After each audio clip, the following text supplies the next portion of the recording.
High, আজকের ভিডিওতে আমরা জানবো বর্ণ বিশ্লেষণ সম্পর্কে। তো যে সমস্ত বিষয়গুলো আজকে আমরা ডিসকাস করব সেগুলি হলো নিম্নরূপ: বর্ণ বিশ্লেষণ কাকে বলে,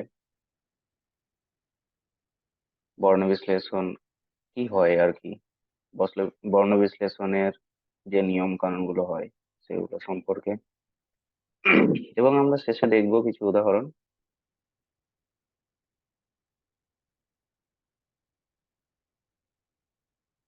তো বর্ণ বিশ্লেষণ কাকে বলে? বলছে আমরা কথা বলার সময় পরপর অনেকগুলো ধ্বনি, যেমন আমরা যেটা বলি সেটাকেই বলে ধ্বনি, তো সাজিয়ে এক একটি শব্দ গঠন করি এবং সেই শব্দগুলি পদ রূপে বাক্য গঠন করি। ঠিক আছে? তারপরে বর্ণ বিশ্লেষণ বলতে বোঝায় কি বোঝায়?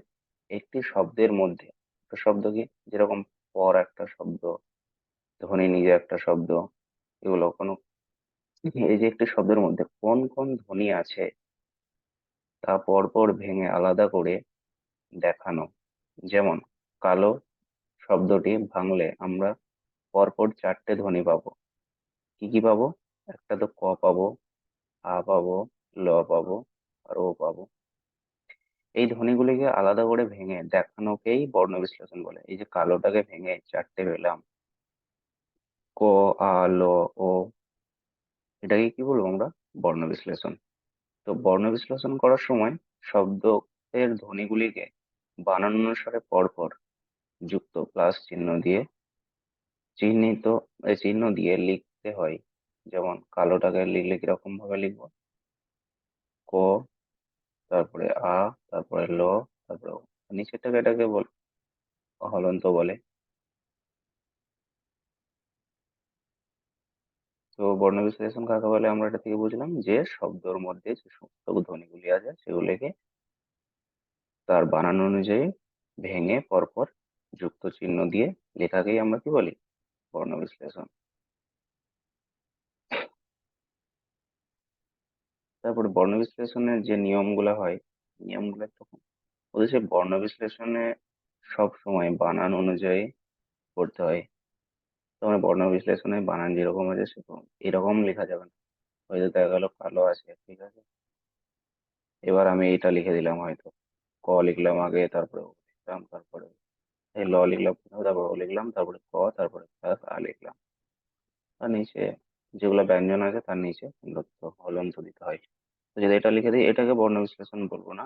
যদি এর মধ্যে হয় চারটেই আছে কিন্তু বানান অনুযায়ী আমরা লিখিনি, পরপর যে সিকোয়েন্স আছে সেটা মেনটেন করে, তো এটার বর্ণ বিশ্লেষণ। কালোর বর্ণ বিশ্লেষণ কখনো এটা হবে না। তো কি হবে? বর্ণ বিশ্লেষণ সবসময় বানান অনুযায়ী করতে হবে। সব কালো শব্দের পরিবর্তে কালো এটাও করা যায়, লিখলেও চলে। উচ্চারণ থেকে একই থাকবে কিন্তু বর্ণ বিশ্লেষণ কি হবে? বদলে গেল এটাতে। তার মানে যদি এটা কালো থাকে প্রথমে, তাহলে কি প্রথম কালের কালো যেটা আছে ক, আ, তারপরে ল, তারপরে ও, আর পরের কালো যেটা আছে তাহলে কি হবে? ক প্লাস আ,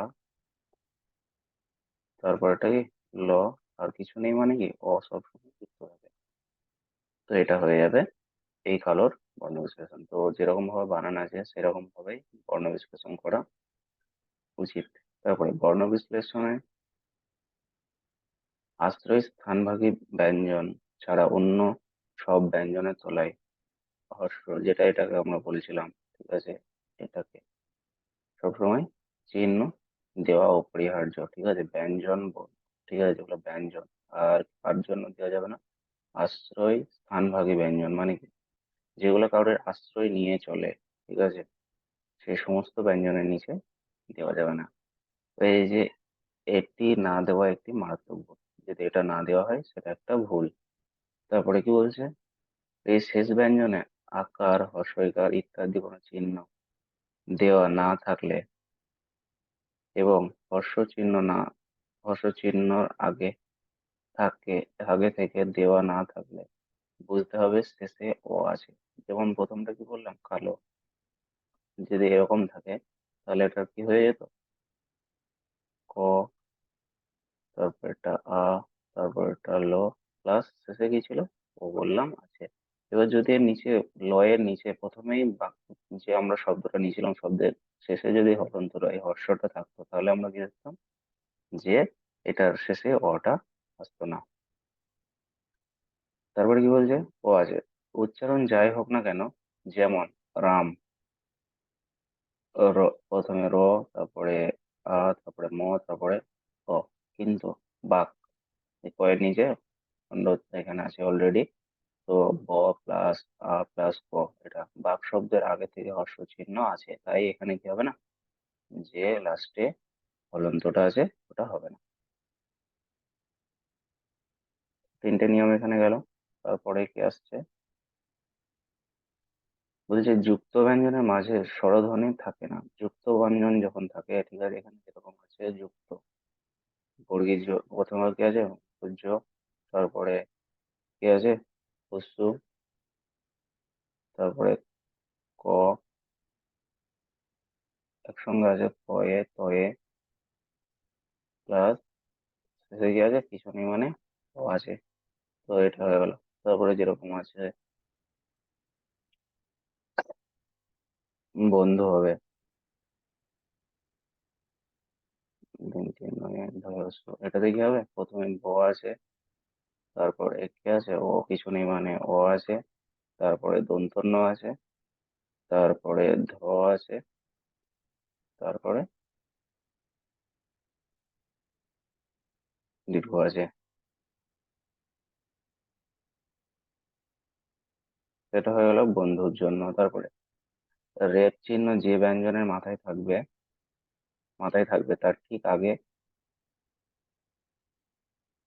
র বসবে।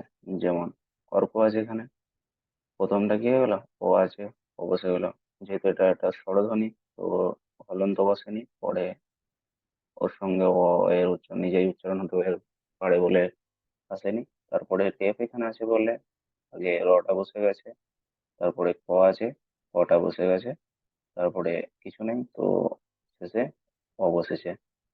তারপরে ফেলা যার তলায় থাকবে, তারপরে বসবে। এবার এখানে যদি প্রিয় আছে, তো প্রথমে তারপরে কি আসবে এসছে, এটাও প্রথম যার সঙ্গে আছে তারপরে টা বসে গেছে, এইটা ঠিক আছে। তারপরে ব্রতী যেটা আছে, প্রথমে তারপরে যেহেতু ফেলা আছে, তো বসে গেছে পরে। তো এটা ফেলার জন্য গেল। তারপরে কি আসছে, তো যদি ফেলা থাকবে, ওই ফেলাও যে ব্যঞ্জনের গায়ে থাকবে, সেই ব্যঞ্জনের পরে কি হবে,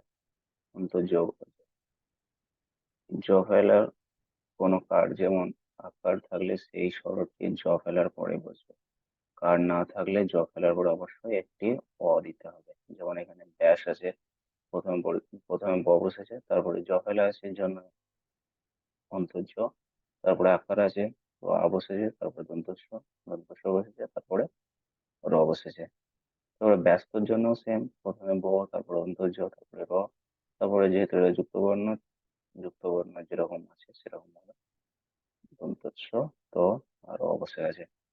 ফেলা ফেলা ফেলার ক্ষেত্রেও একই নিয়ম, যার সঙ্গে যুক্ত থাকবে সেই ব্যঞ্জনের পরে সেটা বসে যাবে।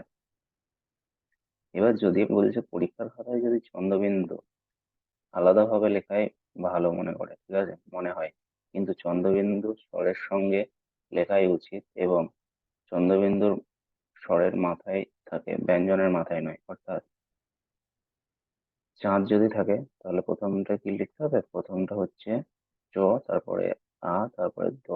এবার চাঁদের যে এইটা আছে, এটা এই যে আছে, এর মাথায় চন্দ্রবিন্দুটা লেখা হয়েছে দ, আর এখানে বসে আছে। তো বিভিন্ন বইয়ে কি দেওয়া থাকে, আলাদা আলাদা থাকে, চন্দ্রবিন্দু আলাদা ভাবে লিখে, কিন্তু সেটা কখন লিখে, সেটা স্বরের পরে লিখতে হয়, ব্যঞ্জনের পরে না, ঠিক আছে। কিছু বইতে লেখা আছে সেটা, যেমন চাঁদকে এটা লেখা আছে। তো এই যে এটা কি, এটা একেবারেই কিন্তু একটা ভুল। চন্দ্রবিন্দু যদি থাকে সেটাকে আলাদা ভাবে না লিখে, সেটা যদি আলাদা ভাবে লিখতে হয় তাহলে সেটা কি লিখতে হবে, প্রথমে চাঁদের তারপরে তারপরে চন্দ্রবিন্দু লিখতে হবে, দিয়ে তারপরে আটা লিখতে হবে। তো চন্দ্রবিন্দুর জন্য কি হয়, সেটাকে যদি চাঁদটাই নেওয়া হয় তাহলে কি লিখতে হবে, দুটো হতে পারে, দুটো যদি সঠিকভাবে লেখা হয় তাহলে প্রথমটা চ, তারপরে হয় এটা হবে প্লাস দ প্লাস আ, আর যদি আলাদাভাবে লিখতে হয় তাহলে চ প্লাস আ প্লাস চন্দ্রবিন্দু প্লাস দ প্লাস অ। এই দুটো যে কোনো একটাই কারেক্ট, বাট যদি এটা চন্দ্রবিন্দু চ এর পরে যদি চন্দ্রবিন্দুটা লেখা হয় প্লাস দিয়ে তাহলে সেটা সম্পূর্ণরূপে ভুল। তো এদিকে আমাদের একটু খেয়াল রাখতে হবে।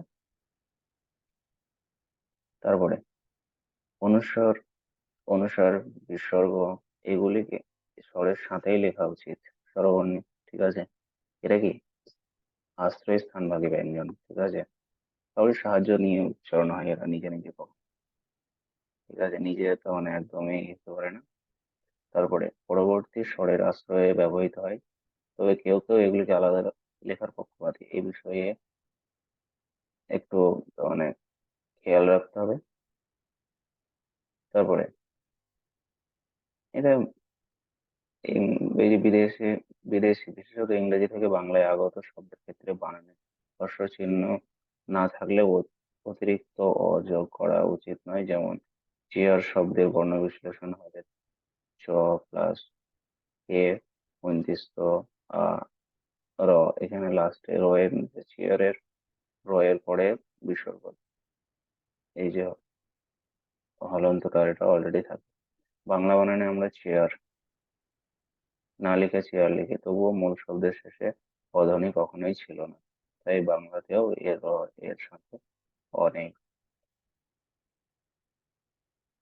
তো এইগুলো হচ্ছে বর্ণ বিশ্লেষণের কিছু নিয়ম। এগুলো যদি আমরা মোটামুটি খেয়াল রাখি তাহলে যে ধরনেরই কোয়েশ্চেন আসুক সেগুলো আমরা মোটামুটি সলভ করতে পারবো। তারপরে এবার দেখা যাক কিছু বর্ণ বিশ্লেষণ। তো প্রথম একটা নিয়েছি আমরা অনেকক্ষণ। অনেকক্ষণে কি কি আছে? প্রথমটা ও আছে, ও একটা স্বর বর্ণ, তো ও বসে আছে। তারপরে দন্তন্য আছে, দন্তন্য প্লাস দন্তন্য বসে গেছে, নিচে দন্ত বসেছে, সঙ্গে এ যোগ আছে একার, তো একারের এ বসে গেছে। তারপরে ক আছে, ক বসে গেছে। তারপর একটা কিছু ব্যঞ্জনের সঙ্গে কিছু নেই মানে ও আছে, তো ও বসে গেছে।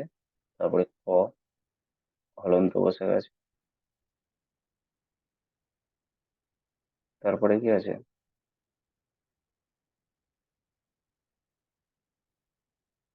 তারপরে যেটা আছে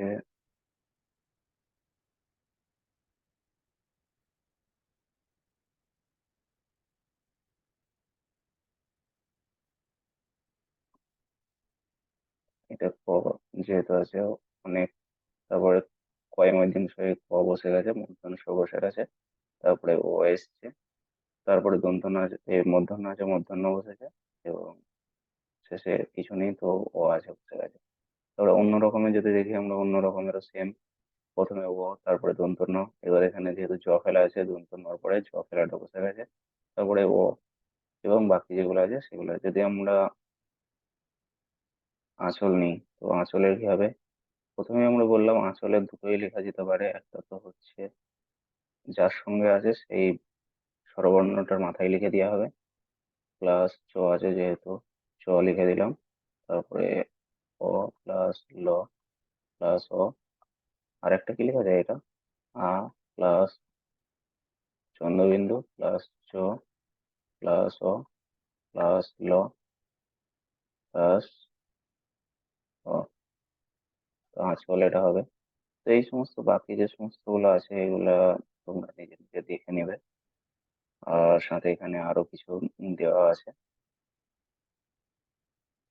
যেমন উদীয়মান, ঋত্বিক, ঐশ্বর্য, কথাবার্তা, কম্বল, কর্তৃপক্ষ, কল্যাণ, কাব্য, গ্রন্থাবলী, শীর্ষক, ক্রমাগত, এই সমস্তগুলো দেওয়া আছে। আমি ভিডিও ডিসক্রিপশনে এই যে প্রেজেন্টেশনের লিঙ্কটা দিয়ে দেবো, তোমরা যদি চাও তাহলে সেটা ডাউনলোড করে পরে আবার নিজেদের ইচ্ছে মতো রিভাইজ করতে পারো। তো আজকের ভিডিও এই পর্যন্তই। বাকি আরো এই ধরনের ভিডিও পাওয়ার জন্য চ্যানেলটা অবশ্যই সাবস্ক্রাইব করবেন, এবং বন্ধুদের সঙ্গে ভিডিওটি ভালো লাগলে শেয়ার করবেন। তো থ্যাংকস ফর ওয়াচিং।